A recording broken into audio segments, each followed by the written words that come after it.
Viewers, it's Republic Day. And who do we celebrate on Republic Day?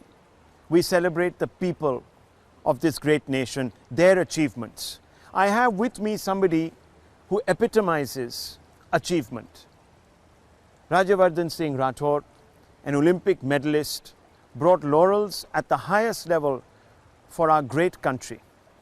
But very few people know that Rajyavardhan Rathore is also somebody who is championing today a movement to build character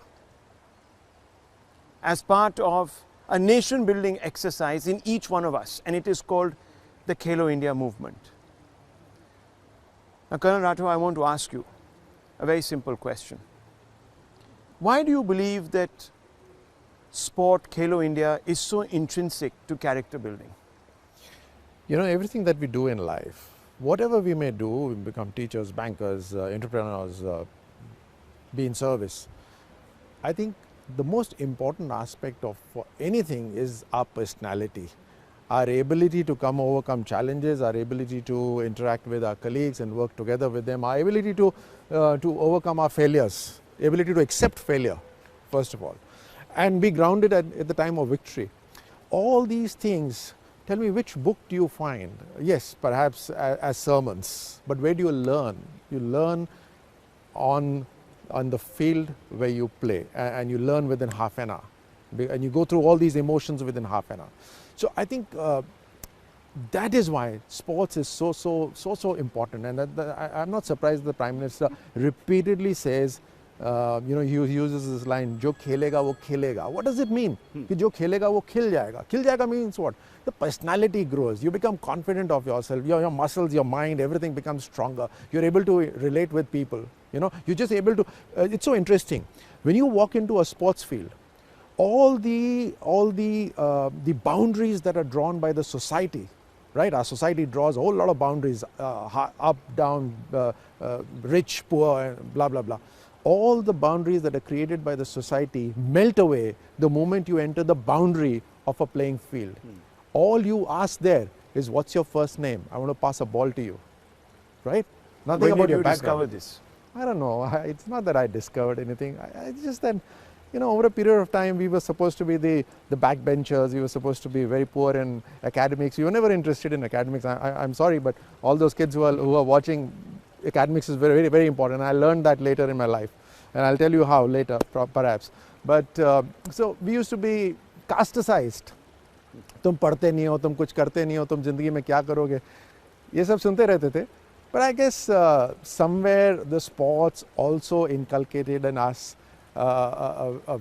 important traits of life. I don't know. It's not that I learned of it, but it's probably over a period of time I realized that yes, sports is important. And over my little career that I have had on sports, army, and now in politics, and I've met wonderful people.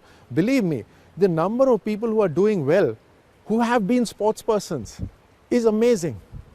Which actually means that yes, sports matters. It's just that. And it builds, I suppose, confidence inherently in an individual, and they begin to believe that they can aspire to anything. Absolutely, in boxing, when you used to be training in the military academy for boxing. So you were training to be a boxer also? I've done literally everything. Anything that would keep me away from the academics, I would get into it. Yeah. But they would tell us that it's not about how hard you hit, but the fact that you can take a hit and keep standing. And we used to applaud the most for the best loser. So yeah, the victor is fine. The one who does well gets the gold and everything. But the maximum applause used to be the best loser in the military academy. Really? Because that guy used to fight with his heart and soul, used to be bleeding all over, but would keep fighting. So that must have been an extremely important lesson, because the lesson about never giving up, to aspire, to accomplish, despite the adversity, is something that a lot of parents want to inculcate in their children. And a lot of people do this, irrespective of what field you are in. We are doing it on a regular basis. All these depressions, all these people who give up, or people who are waiting for others to do things for them, I think this trait of doing it by yourself, having that self-belief and being confident in your own shoes, I think is very critical. So let's, you're talking about comfortable in your own shoes, but you have to find a pair that is also going to suit your foot. Now, as a young man, I'm sure you started somewhere. You must have, in school, as you said, gravitated towards, sport. But even then, this idea of being competitive, this idea of pushing yourself, where did this develop? Believe me, when I was in class 4th, I remember. Class 4? Class 4, I was in Jodhpur, in Kendriya Vidyalaya there. And class 4A, competition with class 4B was like the Olympics. We didn't know anything else. Nothing existed for us. But that match was so crucial for us. And we would be daily making names of who all going to be there in the team, as if this was like the ultimate thing. But this was for us. Nothing mattered for us. That fight was like a war for us. And I think this is what is very critical. So when you have competitions, you have a competition in Mohalla, you have it in your society, you have it in your school, any class. I think that is ultimate for the children that time, and they must be applauded for it. They must be made heroes of it. Now, when we do Khelo India, when I see these kids on the television, it gives me goosebumps because I see in them champions, and I see the way they behave. It's amazing. I see that potential in our country and that potential getting a platform. It's amazing. And when they win and they go back to their respective cities or states, they're received like heroes. That's what India needs. Heroes in every village. That's what we need. Absolutely. And we need these role models to also self-actualize. But I want to ask you, we are talking about heroes and role models. In your own life, you must have had people who you were looking up to in the sporting field, since you were a sports buff in that sense. Who were some of these people? Tell me a little bit about the moments that perhaps shaped your own consciousness. I mean, achievements of your own idols or a team or what have you. My stories are very, very small. They're small town stories. So that's the way we like it. So I remember, I had a background in the army. My father was in the army, and we would have inter-battalion matches. And the matches were with the battalion, but the kids of each of the respective battalions, we used to fight with each other as to who's going to win. So I remember, again, it was boxing, and my father's battalion was losing, right? And so the battalion commander was a very heavy man, right?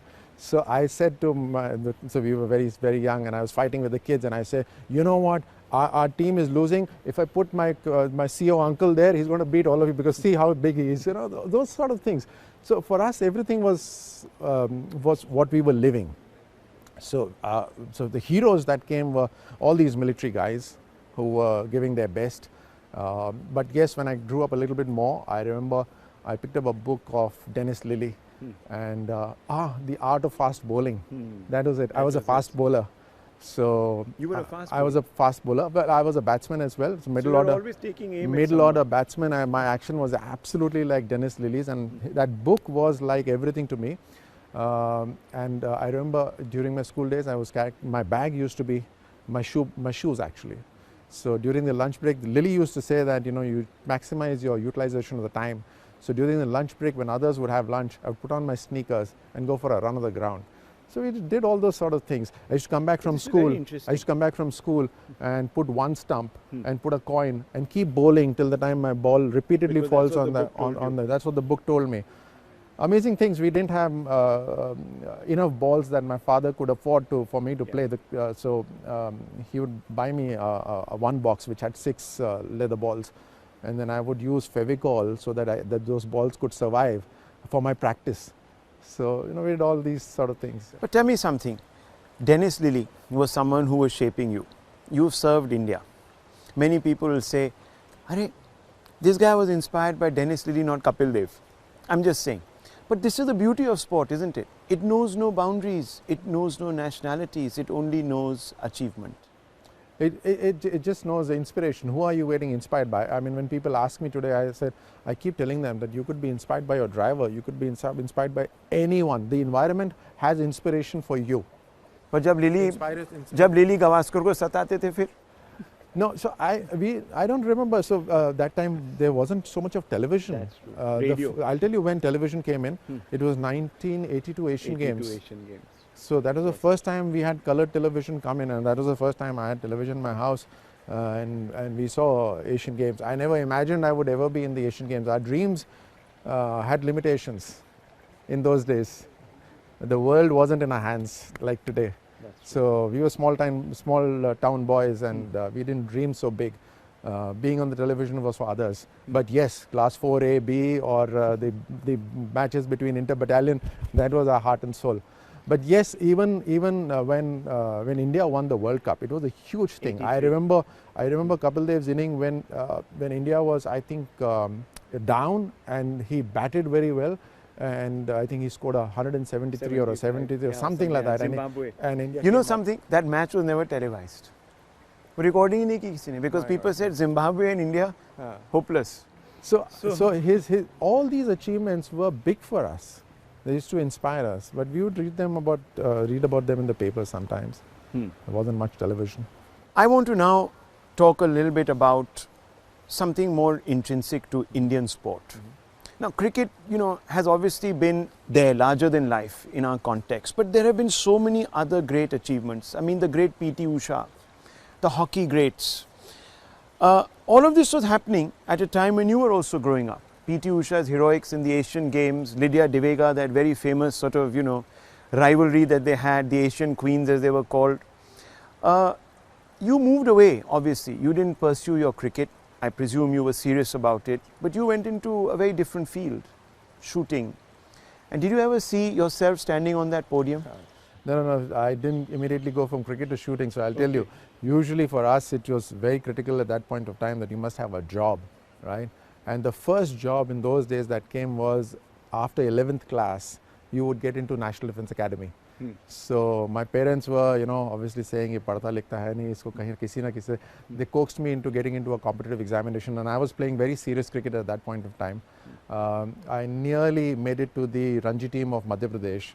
I was in Jabalpur studying there, so well, that's another story. Nevertheless, so you were a serious cricketer. I was a serious sportsman, and I was a serious cricketer at that time.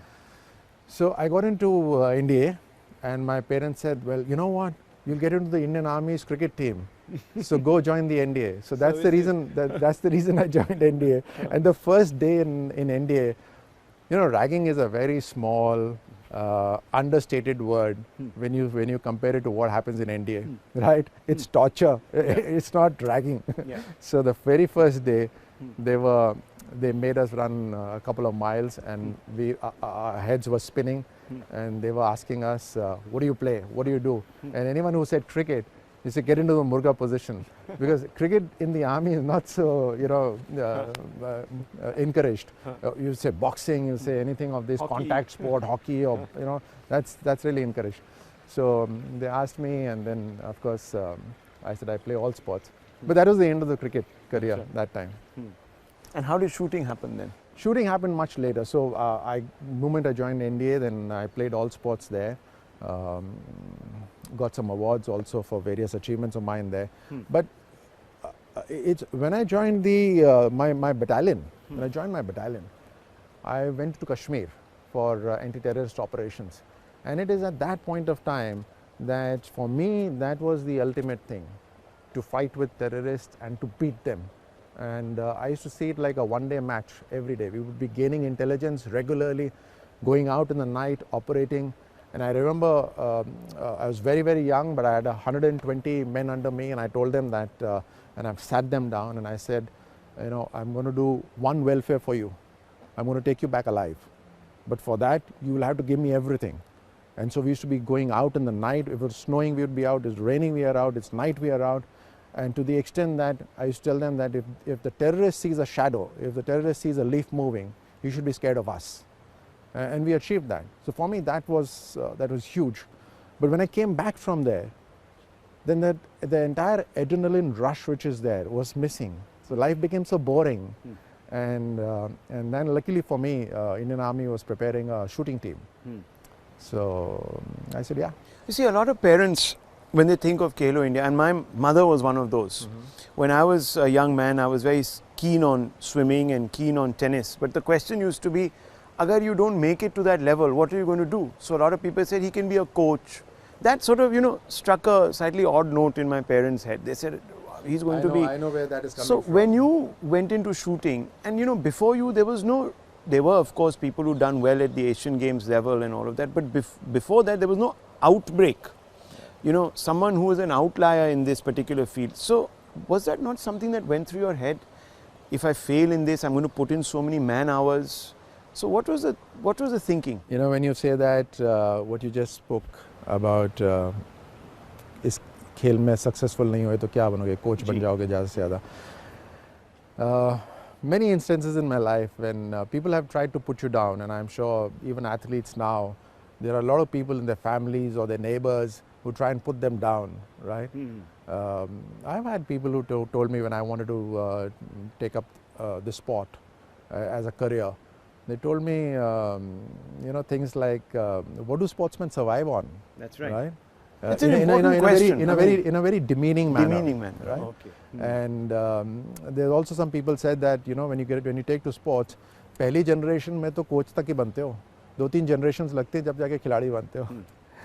बहुत सब सुना ये सारा. But all these things used to fuel me. They used to power me.